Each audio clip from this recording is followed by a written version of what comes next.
free people read freely. That is the motto of one of our foundations, which is the Freedom to Read Foundation, that really just focuses on the freedom to read. I think people are wearing those t-shirts today. So I think that we have been consistent, we have been visible, and we have been relentless with that message that we believe that access to libraries and access to information and the right to read is foundational to our democracy.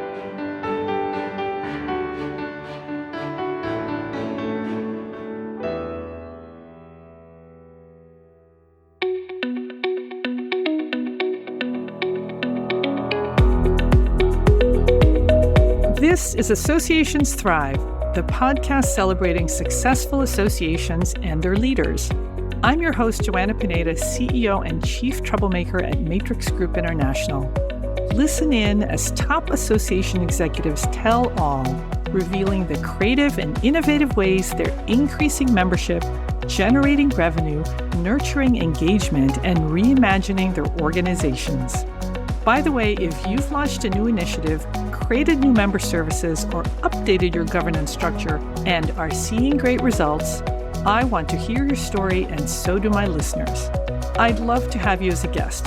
Go to podcast.matrixgroup.net and apply to be on Associations Thrive. Now let's dive into this week's show. Today, I'm speaking with Tracie Hall, Executive Director of the American Library Association, or ALA. Tracie, welcome to the show. Thank you, Donna. Thanks for having me. Tracie, tell us about ALA. Well, the American Library Association is the oldest and largest library association in the world, with over 50,000 individual members, over 5,000 institutional members. And those members are here in the U.S. and well beyond it. We were founded in 1876 with the goal of enhancing learning and making information access available to all. Tracie, I'm familiar with the library in my city. There's libraries at universities, there's libraries at schools, but you've got libraries in all kinds of settings. So maybe give us a sense of the diversity of your members. So our members work in institutions that include, of course, the academic space. And in fact, one of our subdivisions, we have 8, is the Association of College and Research Libraries, public libraries. And one of our subdivisions or divisions is the Public Library Association. School libraries, one of our divisions is the American Association of School Librarians, and also work in prison libraries. Federal libraries, special libraries, medical libraries, consortial libraries, archives, you name it. So any type of information setting, you will find representation in our membership ranks, as well as we're also home to divisions that include the Young Adult Library Services Association, the Association of Library Services to Children, the Reference User Services Association, and also United for Libraries, which is for friends of libraries and also for trustees. And so there's just really a wide range, as well as core, people who work in leadership or who work in some aspect of management or foundations. Whatever area of service, whatever library type, you're going to have representation within ALA. Oh my goodness, I didn't realize the diversity. I knew about some of them, but not the breadth of libraries. Let me tell you a story. So my son just finished up his freshman year at Virginia Commonwealth University in Richmond. And during orientation, we toured the library. But then during Parents' Weekend, he specifically said, "Mom, I got to show you the library." And he said that with a lot of pride and a lot of excitement. And we walked in, and the library at VCU, the main one, doesn't have a lot of books. There's a lot of meeting space. There's a lot of collaboration space. There's a maker space down in the basement. And there are reference librarians there to help you do your research with your writing. So that library was completely transformed in my mind. And he was excited to be in that space. So libraries have changed a lot. I mean, give us a sense of what libraries are becoming. Yeah, so there are multiple laws of librarianship, and 5 of the laws were created by Ranganathan, who was an information theorist. One of them is that libraries are a living organism. So libraries have to change. They have to change. So the difference between the library and say like a museum to book is that libraries change. And as more information has become digital and online, we don't need the library itself to be a repository of books. In fact, many libraries have more and more of their holdings offsite or in other spaces so that if the physical material is needed, it is there. But I think libraries are continuing to sort of circle back to the original idea of what the library was. And remember, the library comes out of this notion of the Athenaeum, which was a library, museum, or access to art space, and the gymnasium, right? These were things that were seen reading, reflection, access to art, creativity, and also physical recreation and exercise. Those were all considered to be essential to one's development and to one's development, not only into adulthood, but into a type of civic literacy or civic fluency that would encourage civic engagement. And so I think what we're seeing, and your son is evidencing this, right, is that especially when we see college campuses, especially when we see new libraries being built, they often will include maker spaces. They also will include commons where people can work on sometimes group activities or individual things, but in community, right? Yes. They often include opportunities to engage with art. And so I think that physicality, that creativity and learning, all of those things work together. And I'm really happy that he's excited because I think that is what makes libraries so important, is that they not only move with the times, but they also to move ahead of our communities to encourage learning and excitement about learning. Wow, that is an amazing description of what libraries are becoming. Thank you. So, before we get into the things that ALA is doing to thrive and serve your members, let's talk about your journey. How did you get to become executive director of ALA? Wow. Well, I've always loved libraries and always been an avid user of libraries and reader as well. I came to libraries out of social services. I was directing a homeless shelter for unhoused youth.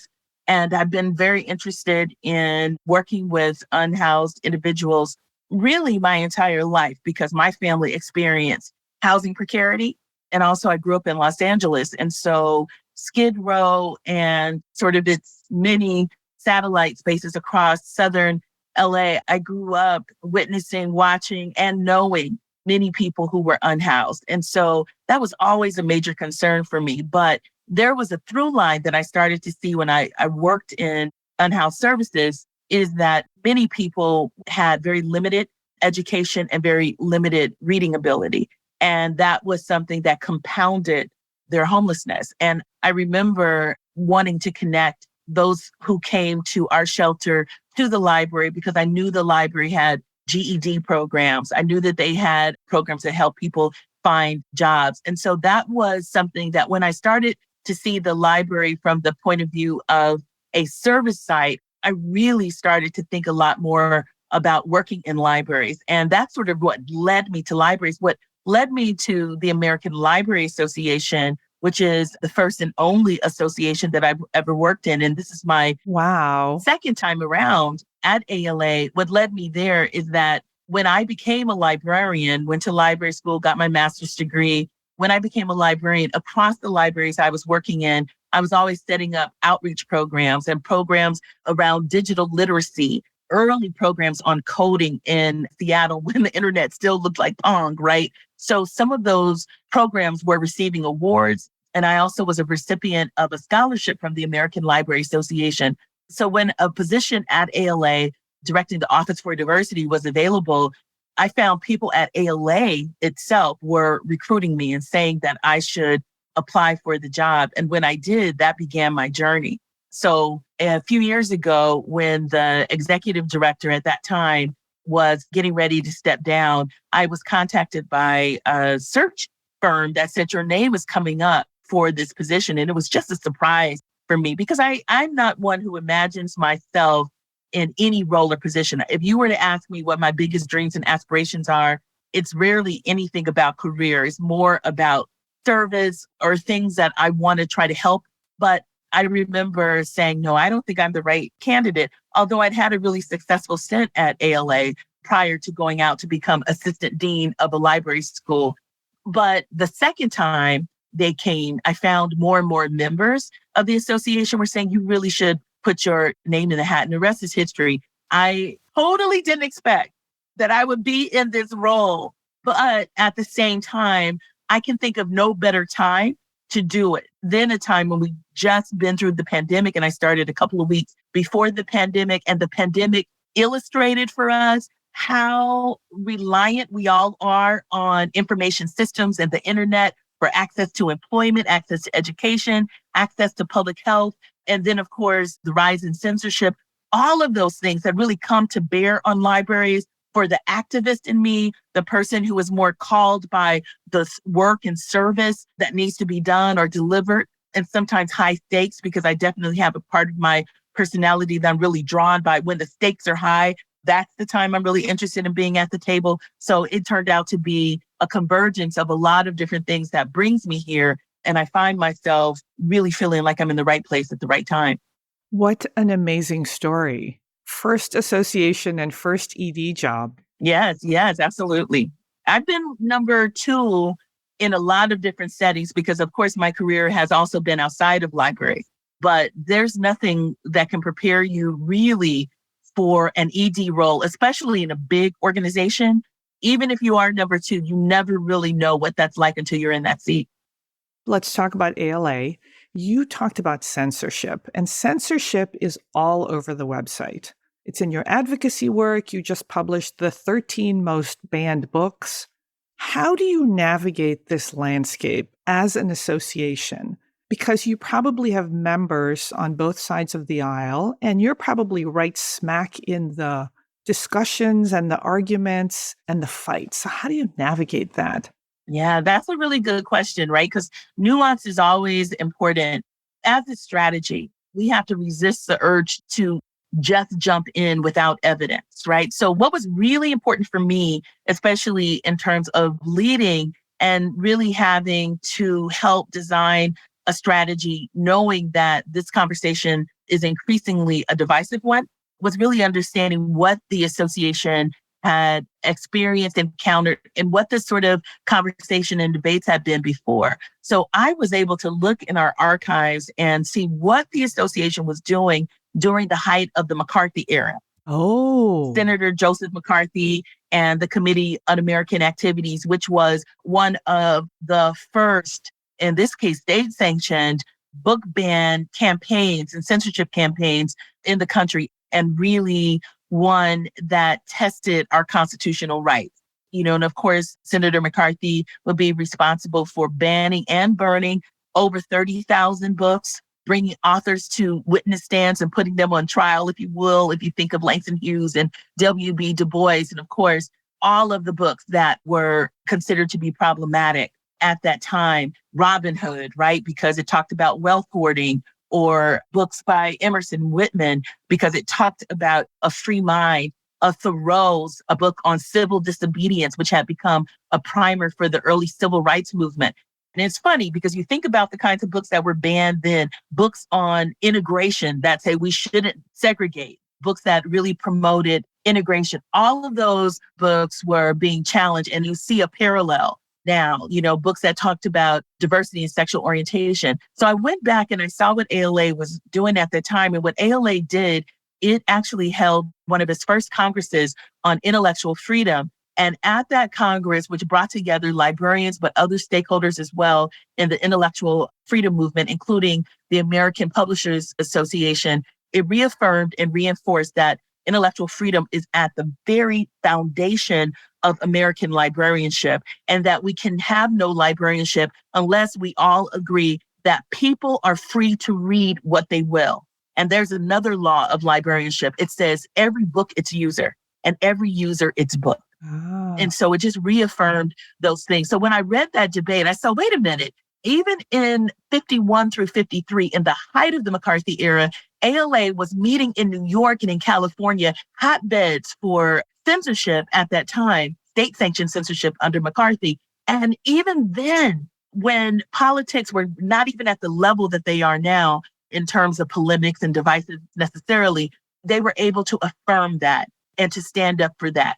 So how much more so must we do that today? And that really emboldened me, sharing that information with my colleagues. We really knew that we could not equivocate about censorship. So then what we were able to do is to work with a polling agency to see, what do the American people feel today? Ah, Back then, almost 70 years ago, they were affirming that intellectual freedom is the bedrock of our democracy. What's happening today? And what we found in that poll is that 70% of Democrats and Republicans agree that censorship is egregious and is a violation of our constitutional rights. So with that, with history on our side and with understanding what's happening with the American public today on our side, it really gave us an opportunity to not just say censorship is wrong, but to launch the first national campaign against book bans, which is called Unite Against Book Bans, which is something that, has won some awards and recognition today.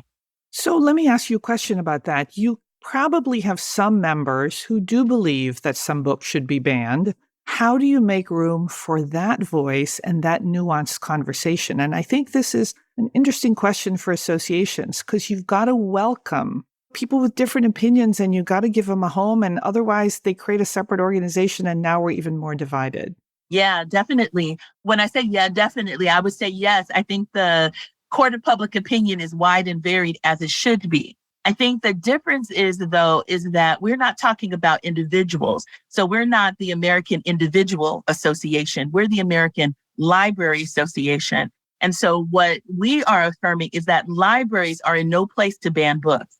Because if I ban a book that erases your history and it is your lived experience, it is your voice and how you think about the world, then something different is happening here. I'm really silencing. And when we see information withdrawal, because we talk a lot about the value chain of misinformation and disinformation, but it continues. Misinformation, if I just give you the wrong information. Disinformation is if I intend to give you the wrong information. But there's information disparity, information segregation, which we are experiencing sometimes depending on where you live during the pandemic. Everybody's supposed to get online to go to school or do work. And we find some people don't have computers, consistent broadband, or there's been very poor broadband investment in terms of infrastructure. So you can't get online without buffering or something like that. Okay, so that's information segregation or information disparity. But at the end of that chain, the most egregious form is information withdrawal, is when I take away or someone takes away information that exists in the world. And that is what censorship is.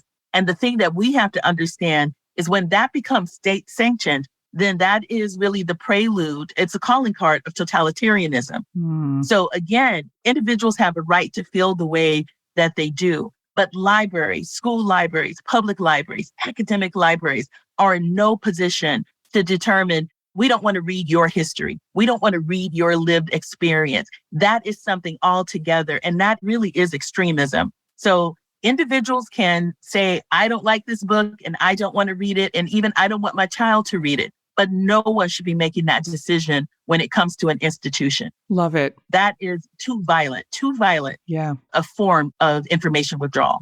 Boy, amazing distinction. Thank you.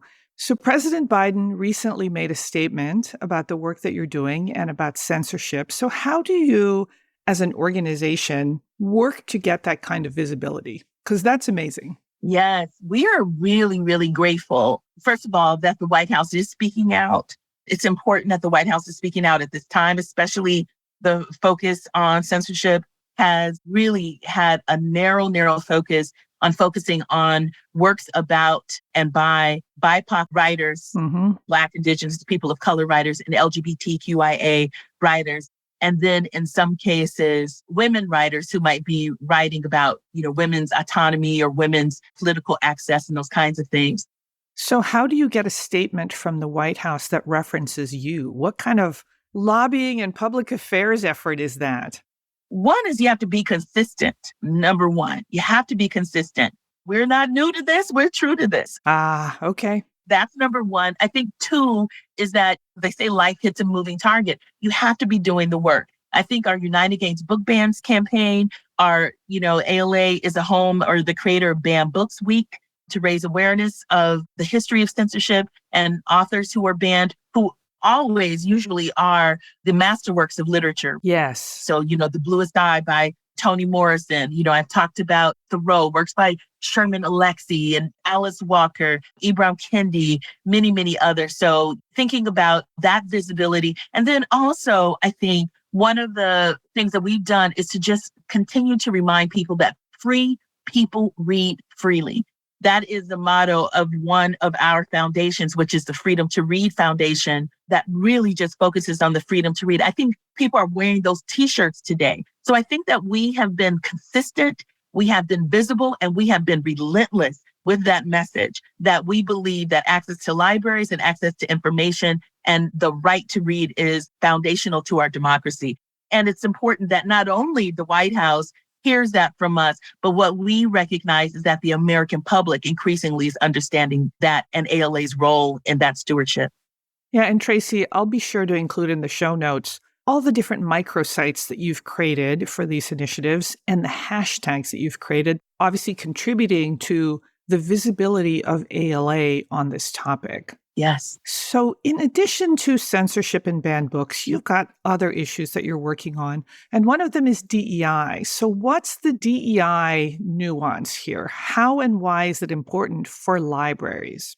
That's really a great question. One thing that we know when we survey and look at who uses libraries, now we remember that libraries are the single largest public service point that people in the country use consistently. So before the pandemic, we had about 1 billion visits to libraries. For public libraries alone, there's more public libraries than McDonald's. Yay. There are over 100,000 school libraries, and we need more because we want to make sure that every school has a school library and a librarian. Oftentimes, it's just the wealthier schools that have a well-resourced library and a librarian. So that's an equity issue, right? Because we know that a lot of times in school districts that are primarily lower income and primarily Black and Brown, they're least likely to have a school library or a school librarian in them. So those are some issues there. But one thing that we know is that the people who use libraries overwhelmingly tend to be people who are middle and lower income.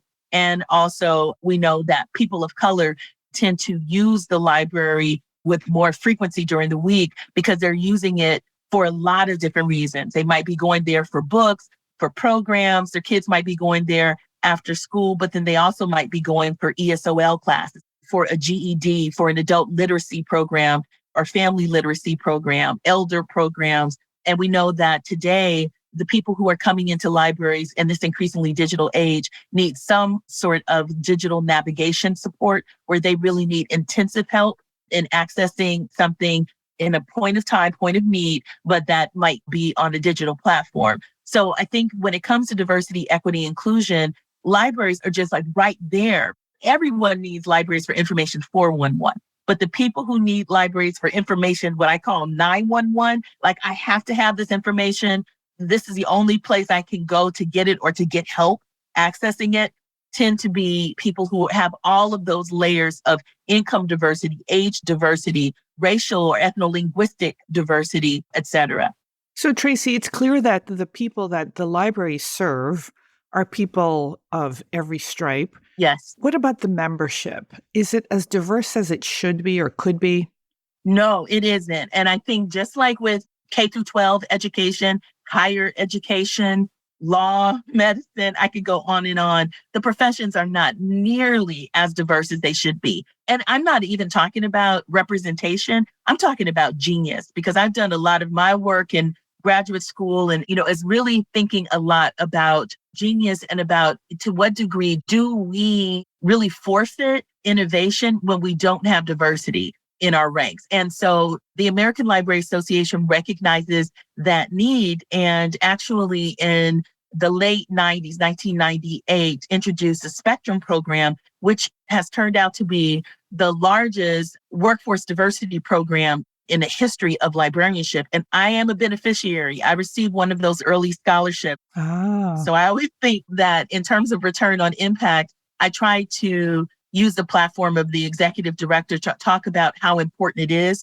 that associations really invest in diversity, especially racial diversity and ethno-linguistic diversity, because it brings a richness to the work. But yes, for us, it isn't just a platitude. It's not just a concept. It really is about our commitment to diversity in the workforce and also to ensuring that we are reaching people who usually are underserved or underreached by libraries. So it has to be a part of our overarching strategy, and it remains so. And I'm happy to see that, ALA is consistently recognized in the association world. Our Spectrum Scholarship has been replicated by the American Bar Association, and other associations have looked at it and used it as a template for some of their own programs. So that's well documented and well known, and I'm very proud of ALA for that.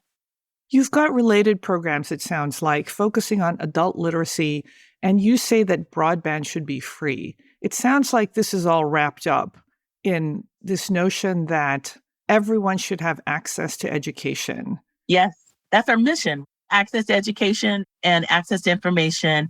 So yes, absolutely. We are really investing very heavily right now in adult literacy because today some of the infrastructure or support networks for adult literacy instruction have really eroded really badly. So much so that about only 16% of adults who feel themselves that they need literacy instruction are able to get it Oh. because just the pathways into it are not discernible. And you go back and you think about like TV shows like Welcome Back Carter that talked about night school and all those things. It was so common that it was a part of like popular culture. Ah. But today, people don't know where to go to continue their education or to get literacy instruction. So we're trying to weave more of that into everyday library services. So that's definitely one goal. And when it comes to universal broadband, we really see that as a public utility in the same way that if you're thirsty in a public space, you get water and nobody's charging you for that, right? Because we understand that access to water, clean water, is critical to wellness. And we believe that access to the internet is the same. So you've got an annual conference coming up, June 22nd in Chicago. What can we expect from the ALA's annual conference? And this is a giant affair. Giant. And I have to say to anybody who's listening, you have some professional development funds. I'm not just saying this. I definitely think that ALA's conferences, especially our annual conference, is one of the richest learning experiences you'll have. Our conference kicks off on the 22nd with sort of a pre-rally, if you will, really around the right to read. And Dr. Ibram X. Kendi will be the speaker. On the next day, we open our conference with Judy Bloom. Yes. And it just keeps going on. We have Matthew Desmond on Saturday, the author of Evicted and Poverty by America. Yes. We have the Librarian of Congress. And then we close with Amanda Gorman, who's been in the news for censorship. Oh, yes. And Christian Robinson. Every single day, we have some of the greatest thinkers and authors and change makers that you can imagine. For the price point, which we keep very low, for the price point and for the experience, and also for our book, we have this huge book exhibits and expo. So if you are a reader, you're going to be there to get galleys, to meet authors who are reading at booths. It is one of the most extraordinary experiences. And I'm not just saying that because I go to a lot of conferences, but I think the production values, the content, who you get a chance to see, hear, and maybe have your book signed, it's one of the most exciting things that I think anyone could experience. And everyone, whether you're a librarian or you care about education, learning, and some of the things we've talked about today, you should be there for sure. June 22nd is our kickoff. The first day is the 23rd, and we end on the 27th. So let me ask you a question. It sounds like you've got some really big names and you've got high production value. You try to keep the conference affordable. So how are you doing that? We have to really, really, really do it carefully, real careful budgeting. Lots of sponsorships, exhibitors? Yes. What's working? Yes. We have library champions. We have sponsors. Absolutely. So we really work that sponsorship angle because I think our sponsors and our vendors understand that this is the biggest convening of library people, writers, and publishers actually in the United States every year. So what's it like to be a librarian these days? That's a beautiful question because there's so many answers. I'm out in the field all the time, and obviously I am a librarian. I've worked in this field. I came to this role actually from the base of being a practitioner and an educator in this space. This is an exhilarating time and it's a scary time. And it's a time of really, really high stress because, Joanna, we have librarians who are being fired or who are being called out because they are protecting intellectual freedom. There's so much name calling in that space, especially by radicalized groups, extremist groups who are really, as I say, making these incursions against our civil rights. I think the other thing is that you find a lot of newer career librarians who are really emboldened. We find people going to library school because they see what's happening with libraries and they see libraries on the front line of critical conversations about this nation and they want to be a part of this. So there's a lot of different answers to this, but I would say if you know a librarian, especially in a community where there's been a lot of book challenges and bans, just go to your library and show support because it's often a field that people didn't get into librarianship necessarily to be activists. Ah, yes. In fact, the opposite, probably. If you're a librarian now, there's some part of activism that you find yourself having to engage in just to be able to do your work and to keep libraries free and open. Tracie, before we go, how's membership? We were really preparing for a huge slide during the pandemic, just because libraries for the first part of that were closed. But, libraries are these responsive and resilient spaces. And as they began to open again, and it wasn't like a long closure, it was really pre-vaccine to keep everyone safe. But we were finding our membership really on the rebound. And I think, to be really honest, ALA's ability, as we evidence the ability to steward libraries and library services and to preserve library services and to support librarians during this time, I think that our membership is responsive to that. And so that's been encouraging. Wow. Tracie, what an amazing interview. Thank you so much for sharing what ALA is doing. Thank you for all the work with the libraries. And again, I think about my son and I think about my friends and how we all value libraries, and fascinating to hear about how they're changing and growing. Thank you so much. I hope you'll come back and continue to tell us about the good work that you're doing and how you're changing. Thank you for this opportunity. And if your son continues that excitement about libraries, have him call me. I will. Thank you so much.